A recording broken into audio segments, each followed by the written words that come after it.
Welcome back to part 2 of chapter 27.2. In this episode, we are going to continue our quest through Jackson J. Spielvogel's Western Civilization, chapter 27, and basically we're covering World War II.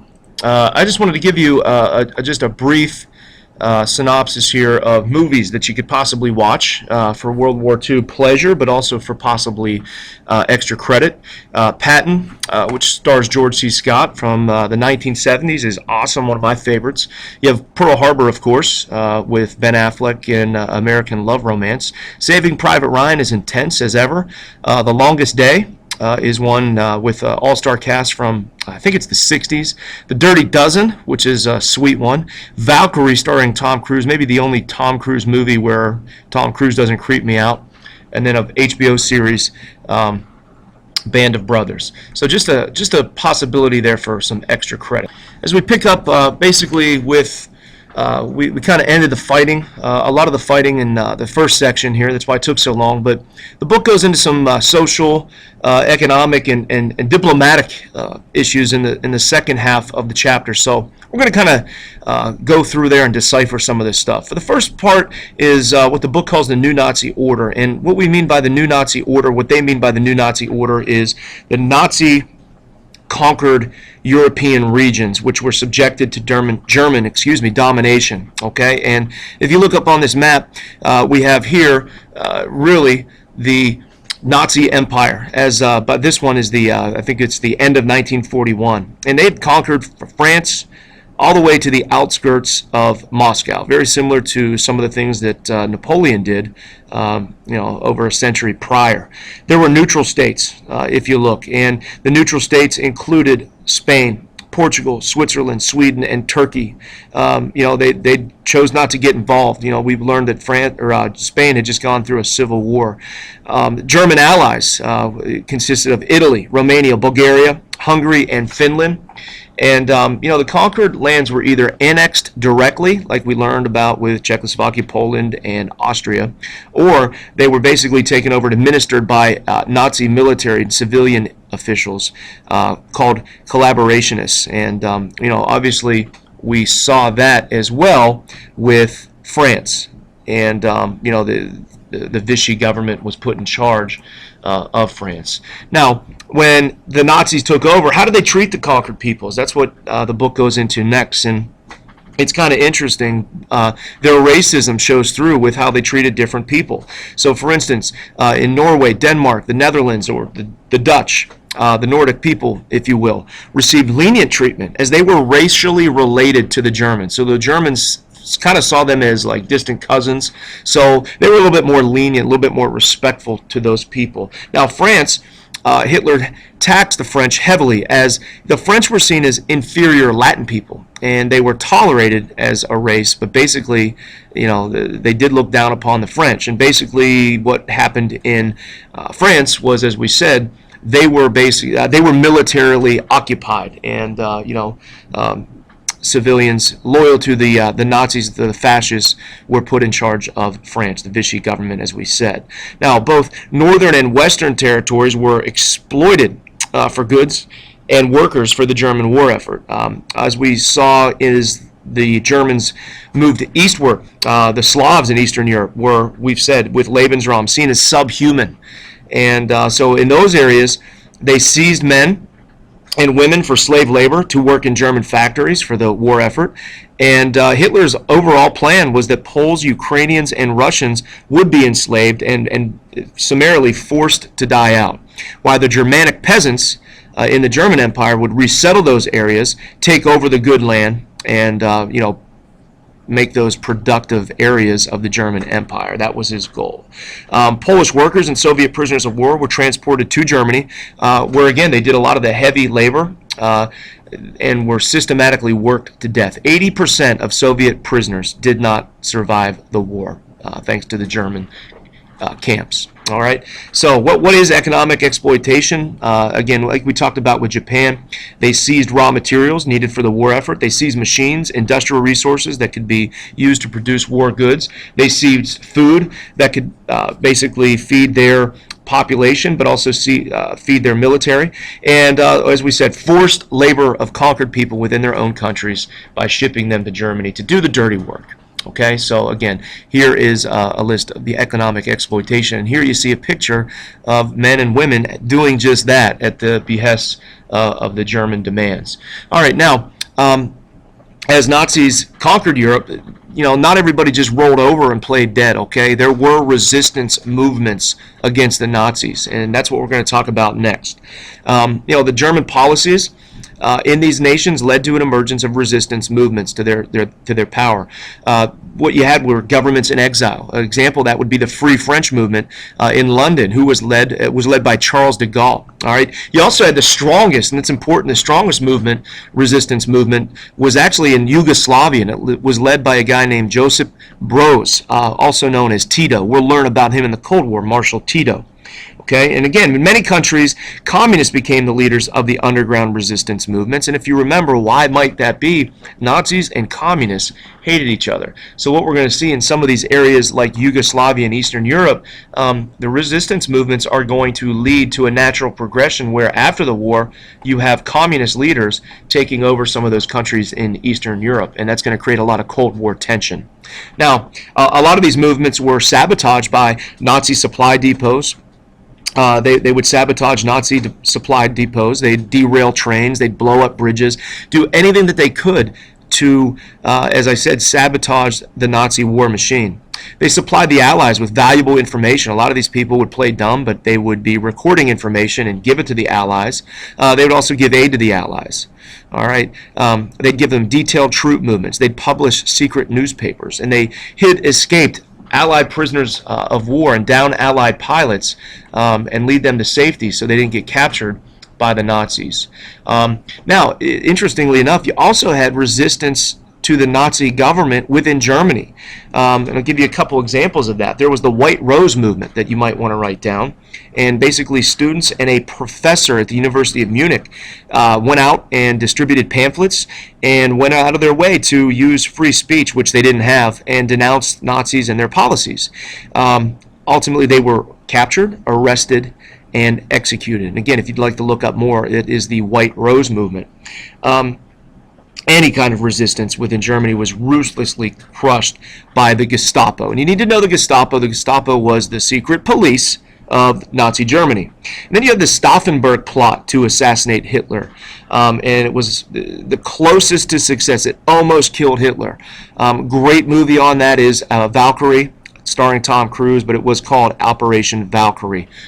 We might watch it at the end of the year, but man, is it a good movie. Love it. Okay, so something I don't love, pretty bad tie in there, was the Holocaust. And you guys know a lot about this probably through a lot of your other classes. But, even before the Holocaust and the final solution started, before the war, Germany started a policy to encourage Jews to immigrate. All right, meaning get out. They wanted them out of the country. And, basically the Holocaust consisted of genocide of Jews, Gypsies, Jehovah's Witnesses, and other captured communists and other people that we'll talk about here a little bit later. But as they kind of went into this final solution, they called them the Nuremberg Laws, and systematically in the 30s, Germans started to take away the constitutional rights of, not all Germans, just Jews. Jewish businesses and property was confiscated. Jews had to register with government authorities and wear yellow stars of David as identification that they were Jews. And the list goes on and on. In Poland, Jews were forced to live in ghettos, and again, places where just they were awful. Forced housing. The most famous were in Warsaw and Krakow. And they were deprived of adequate supplies. They basically had nothing. They'd cram several families into a single apartment, and they were forbidden to contact the outside world because Germany didn't want the rest of the world to know what their policy in fact was. So we get into, again, the final solution here to the Jewish problem. Responsible for carrying out the acts of aggression against the Jews were the SS, stormtroopers of Hitler, and Heinrich Himmler. They were responsible for carrying out the final solution. Your book mentions Einsatzgruppen, which were special strike forces to deal with this specific problems. And basically, Nazi units first were used to round up Jews in Poland and force them into the ghettos, and then it got worse from there. By 1941, they turned into mobile killing units in Poland and the Soviet Union. All right, and it is estimated about 1 million Jews were killed by these units alone, and they weren't done. What ends up happening is the murders become too big for them to carry out in this fashion, so they sought new methods. Now, I'll give you an example. Killing of Jews in Ivanrod, Ukraine in 1942. This is a picture of it. And what you have here, and it's just these are bone-chilling pictures, all right? Now, this one's from Wikipedia, but a woman is attempting to protect the child with her own body just before they are both fired upon with rifles at close range. And this is what the Holocaust was, people. Just disgusting, despicable. All right.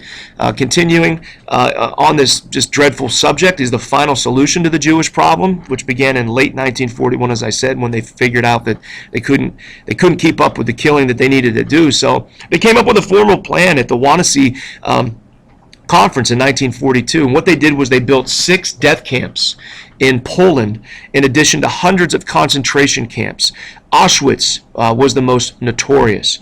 6 million Jews were killed. Approximately 2/3 of the pre-war Jewish population was exterminated. Between 5 to 6 million others were also murdered. So they put the number around total for the Holocaust around 11 million. And again, who did they include? Political prisoners, Jehovah's Witnesses, gypsies, gays and lesbians, people with debilitating diseases. Again, it goes back to Darwinism and the belief that, you know, you want to create the master race, you have to get rid of the undesirables. Now, Jews were killed a little bit later on using Zyklon B gas chambers, and they made these gas chambers look like shower facilities. So they would it's hard to even talk about. They would funnel these people into these areas like they were going to get a shower, and out of the shower heads would come gas, and they would asphyxiate the people in mass quantities. And the bodies of the murdered Jews were so difficult to keep up with in terms of burying that they started to be burned in crematoria fashion. So you guys have seen movies, Schindler's List, and just despicable. So here's a map kind of giving you an example of where the death toll was highest for the Jews. And as you can see, the closer to Germany, the worse it was. And, really the rest of the world largely ignored the Holocaust while millions of Jews were sent to concentration camps. There were rumors that this stuff was happening, but the war effort was, paramount. As you know, anti-Semitism wasn't just in Germany. It was in France. It was in Britain. There was even some anti-Semitism in the United States. So this is an aerial view of Auschwitz, and as you can see, it basically looks like a military camp from above. But little did a lot of people know what was going on here.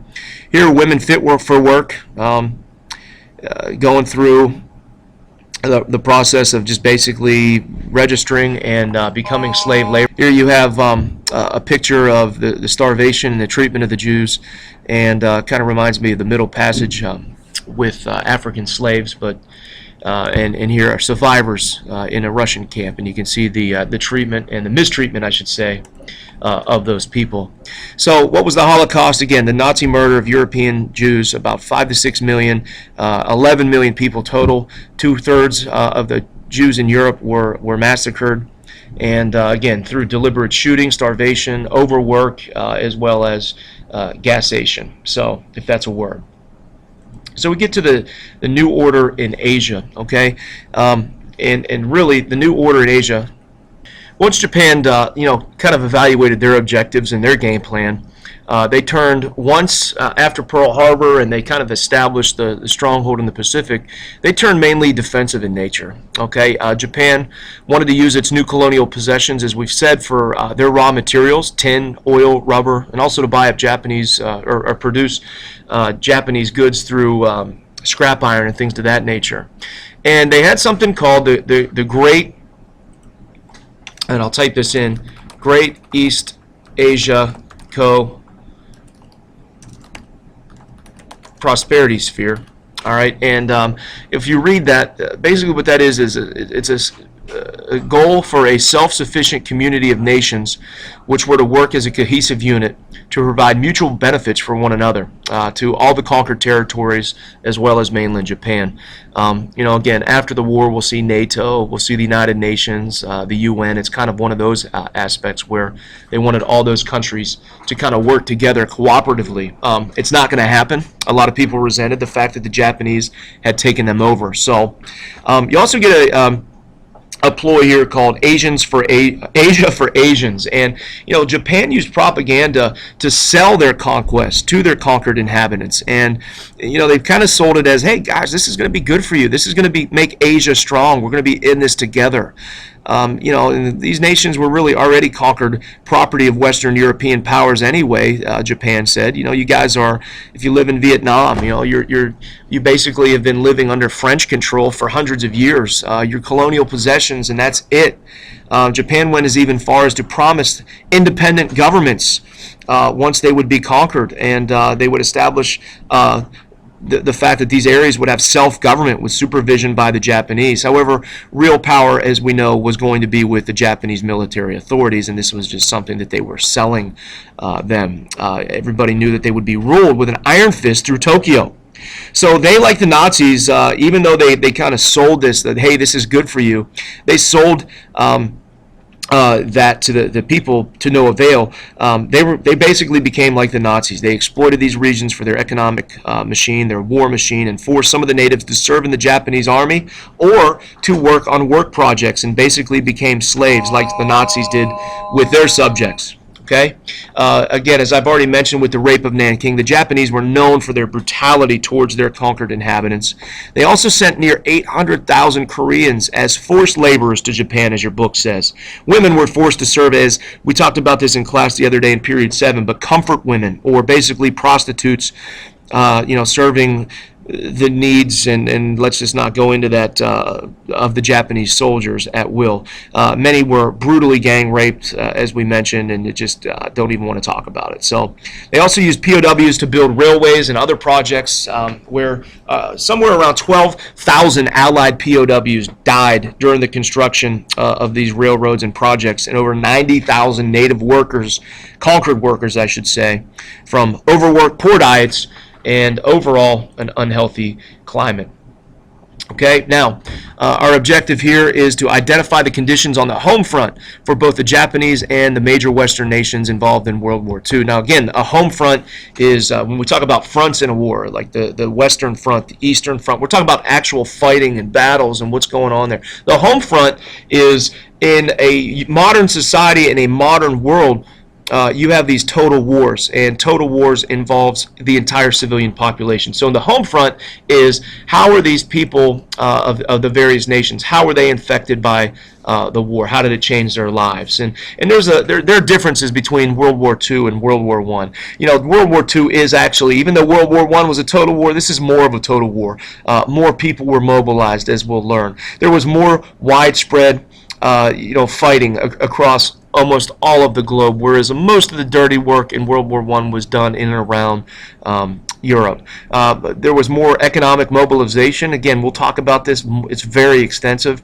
And in this war, more civilians were killed. We talk about almost 55 million people total being killed in this war. Almost 20 million civilians died as a result of the bombing raids that we're about to discuss, the obvious mass extermination policies that we've already discussed of the Holocaust, and an actual attacks by the invading armies.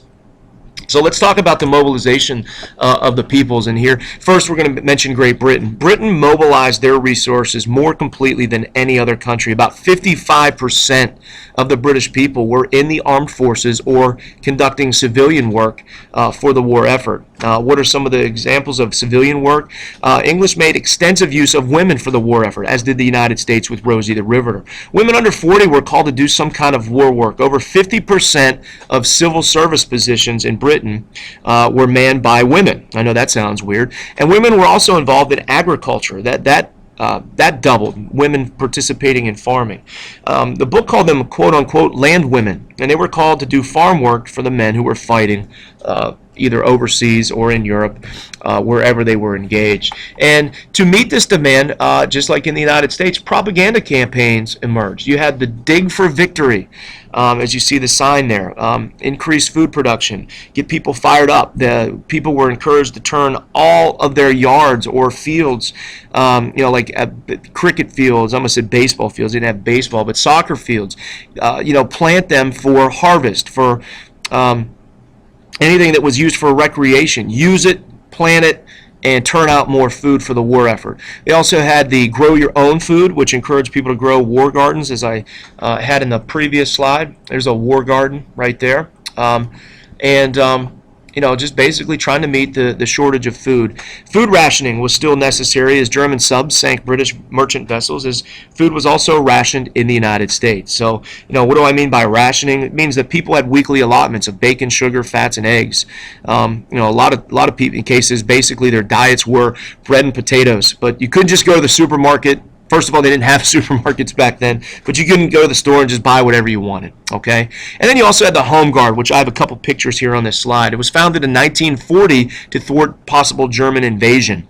And then what you had was civilians doing anything that they could to prepare for this invasion. Even elderly people were expected to help manufacture airplane parts in their homes. But here's a Home Guard pocket manual, what to do if the Germans invade.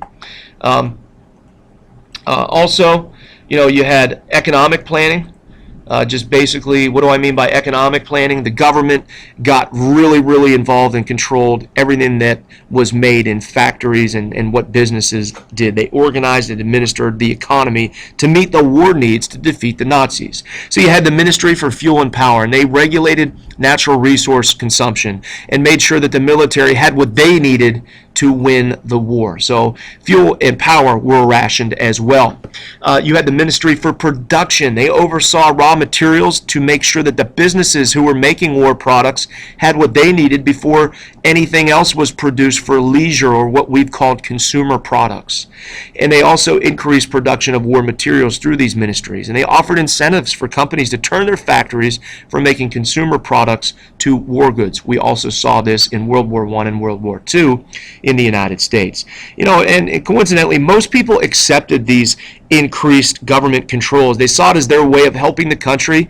And you got to figure, most of these people had family members that were fighting on the fronts, and they wanted to do their part. So although you had some people complaining, the majority of people saw this as their national duty. All right, how did the Soviet Union respond, and how did they mobilize? Well, in the Soviet Union, they used a propaganda campaign and sold the war as the Great Patriotic War. And, the German war against the Soviets was, as we know, extremely ruthless. 2 out of every 5 people killed in the war were Soviet citizens. Stalin followed a procedure of super centralization, and basically all military and political affairs were controlled by Stalin. It wasn't that much of a change following the great purges of the 30s, but, we already know that Stalin had a strong hold over the USSR, but it got stronger. And ironically, some have speculated that the Soviets' early poor performance in the war may have been hindered by some of those great purges of Stalin in the 30s, due to the fact that Stalin rid the nation of very capable leaders that possibly could have helped deflect some of the initial German onslaught. But the book goes into talking about the siege of Leningrad. It's very important. There were 900 days of siege, and by the end, people were forced to eat dogs, cats, and mice, just despicable acts of things that people will do to survive. And, what happened was the initial stages of that scorched earth policy that we learned about, where the Russians invited the Germans to overextend themselves and entice them to penetrate deep into Russia. A lot of the factories in the western part of Russia were dismantled and moved east toward the Ural Mountains and western Siberia. And it was there that workers began to produce goods necessary to survive against the mighty German army. So that's part of their mobilization as well, dismantling factories and moving them, really eastward. So as you can imagine, all emphasis was placed on military production, and Russia experienced incredible shortages of food and housing as a result of this policy.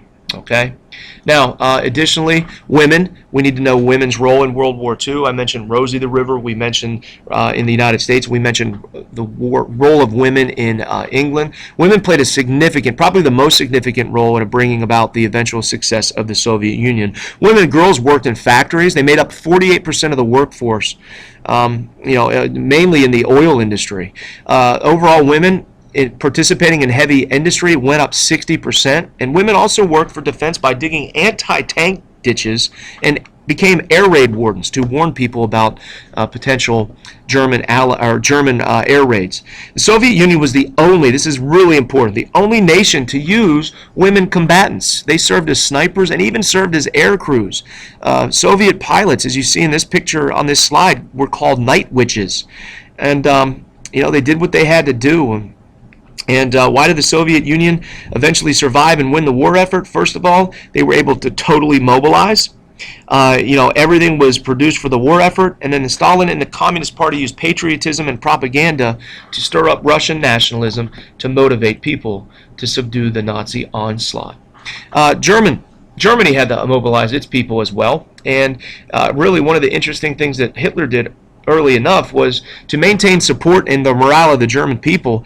He knew to get them to kind of look the other way with some of the things that he was doing is he needed to make them happy. So early on in the year, Germany maintained the production of consumer and non-military goods to kind of keep the people happy. Let's face it, early on the Blitzkrieg was so swift and victorious that people did look the other way, so he could get away with this. But by 1942, he ordered a massive increase in arms production and a massive increase in the size of the army. So Albert Speer, the German, was made Minister of Armaments and Munitions, and he called for immediate total mobilization of the economy, but he was ignored. It wasn't until 1944 that total mobilization in Germany was ordered, and that was too late.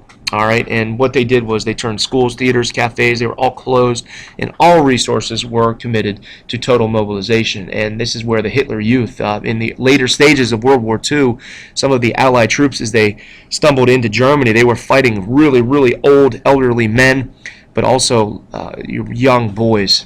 Just kind of tragic thing here. So we have a reversal. We talked about the role of women in fascist Italy and fascist Germany. So we have a reversal here in the attitudes towards women under the Nazi regime. And, basically the Nazi resistance to female employment actually goes down as the war, kind of progresses. It's actually in some cases encouraged. Not anywhere near what happened in the United States, England, or the Soviet Union for that matter. But Nazi magazines started to use twisted propaganda and started writing articles professing that we see the woman as the eternal mother of our people, but also they started saying that it was okay for women to work in industry. It didn't really catch on. Overall, the increase in women working in industry really only produced a slight increase. Many middle-class German women resisted working in the factories. Okay, now Japan also needed to mobilize. They also participated in an economic plan that was instrumental in regulating prices, wages, and using labor, much like in the United States. The Japanese people had traditional cultural habits of obedience and hierarchy going back to the Middle Ages and the culture of the samurai. They actually subscribed to, and they brought it kind of back when the fascists took over, or I should say the Japanese military regime kind of propagandized and brought the concept back of imperial divinity, meaning that their emperor Hirohito was divine and that they should serve him in any capacity possible.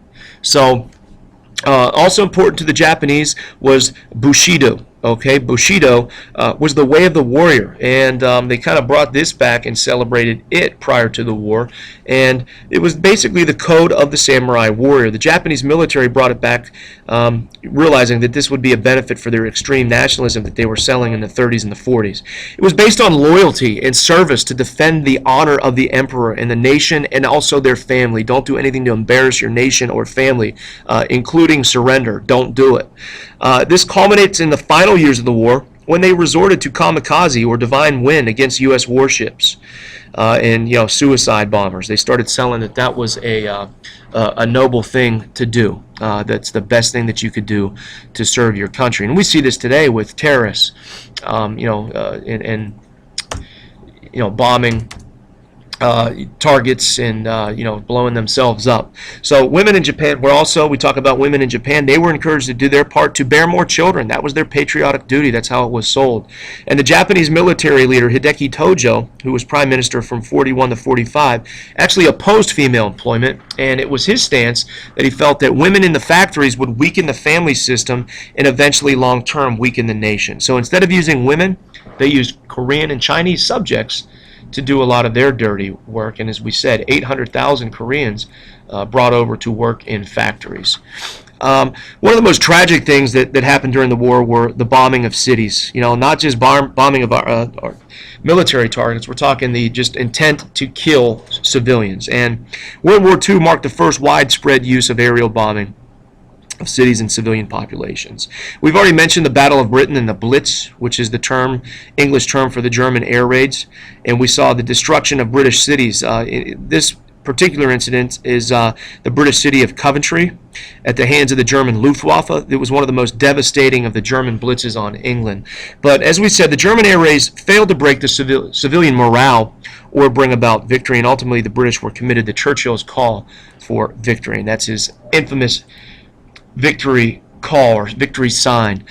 In Germany, starting in 1942, the British started their own use of bombing German civilians, and they were directed by the head of the Air Force, Arthur Harris, also known as Bomber Harris.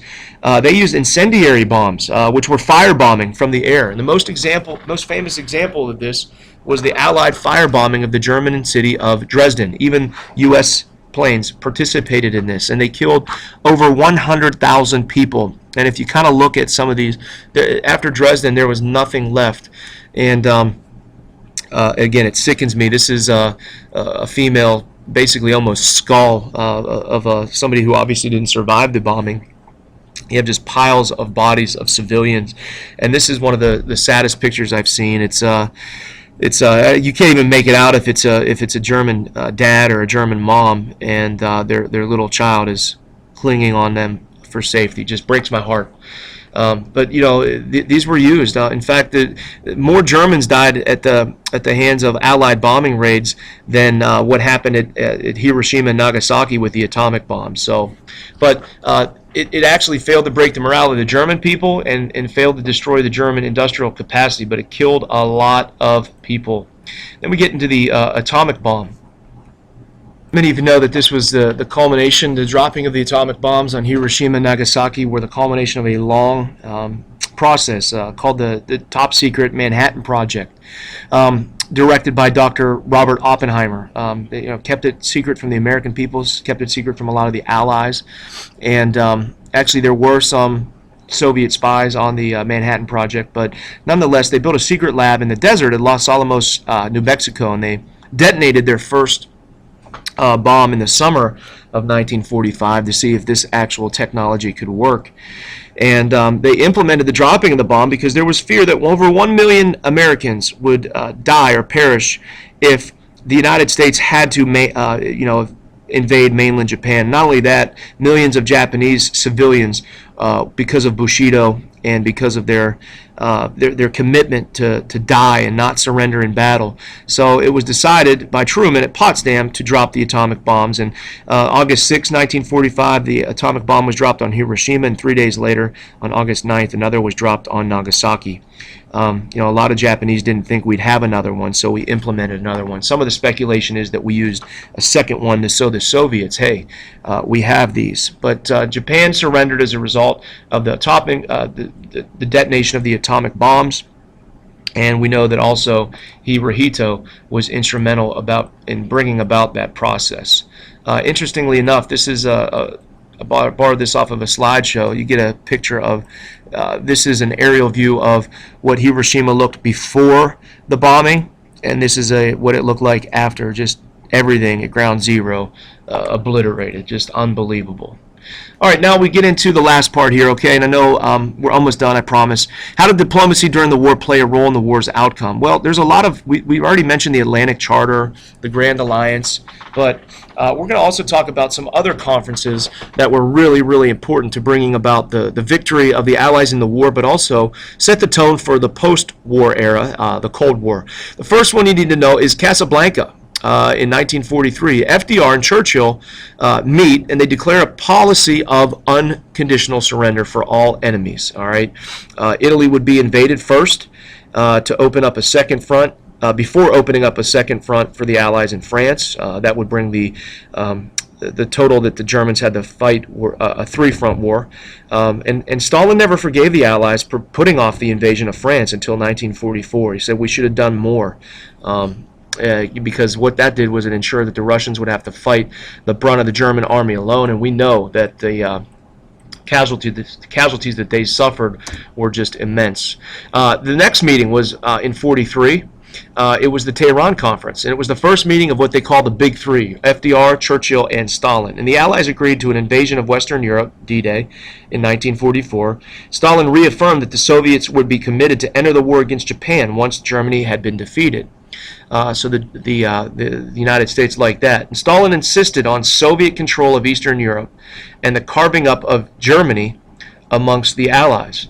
Churchill demanded free governments and free elections in Eastern Europe and a strong Germany after the war to preserve a balance of power. Again, Churchill didn't want another instance where Germany would be punished, ensuring the possibility of yet another world war.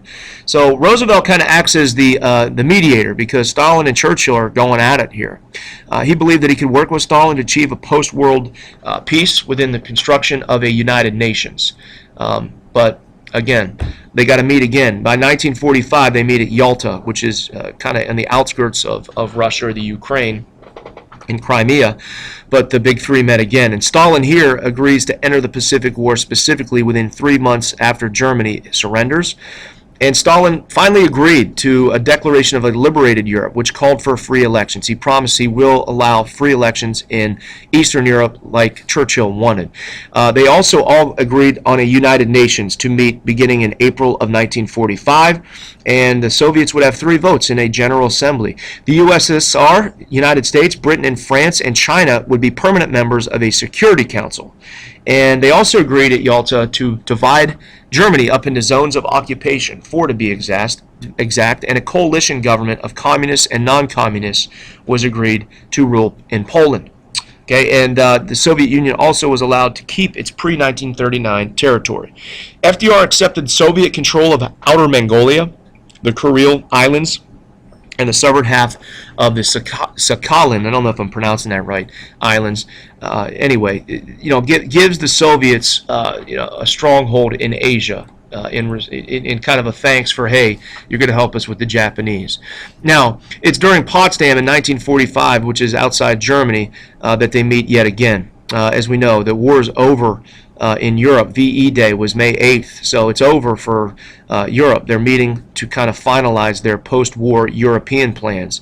And again, this time it's a little different though. Stalin, and in this case you have U.S. President Harry Truman, and a new prime minister because Churchill was voted out in favor of Labor candidate Minister Clement Attlee.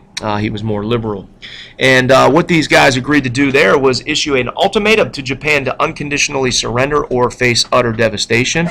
It's actually during the Potsdam Conference that Truman orders the dropping of the atomic bombs on Japan. Stalin reverses his position on Eastern Europe, stating that there would be no free elections, and there are approvals given to the concept of war crime trials, the Nuremberg trials, as we'll learn, and the demilitarization and denazification of Germany. All right, they're going to get rid of the Nazi element in Germany, and then reparations from Germany could be taken from each respective zone, but they're not going to economically cripple. So what were the results of World War II? You may be asking yourself that right now. Well, first of all, you have the human loss, all right? About 55 million people dead, including the missing. 22 million in the Soviet Union alone. Add to that the Holocaust, resulting in roughly 11 to 12 million Jews and other undesirables. Just despicable, the amount of death and destruction. Millions were left homeless as a result of the war. Millions were relocated, especially Germans living outside of Germany. Much of Europe was in ruins and would take years to rebuild the economy. We'll get into that in the Cold War. We've already mentioned women playing a very large role in the wartime economy, more so than in World War I, and coincidentally, they're going to gain more and fight for more rights after the war. All right, and the United States and Soviet Union will emerge as the two dominant powers in the post-war world, and a lot of this post-war competition for influence in Europe and around the globe will result in what we call the Cold War. Now, one more thing. Why did Germany lose the war? There are really four parts to this argument. First of all, they were forced to fight a three-front war. The only country to successfully fight a three-front war is the United States. All right, they had to fight the Russians, the French, and Italy, and with the help of Britain and obviously the United States.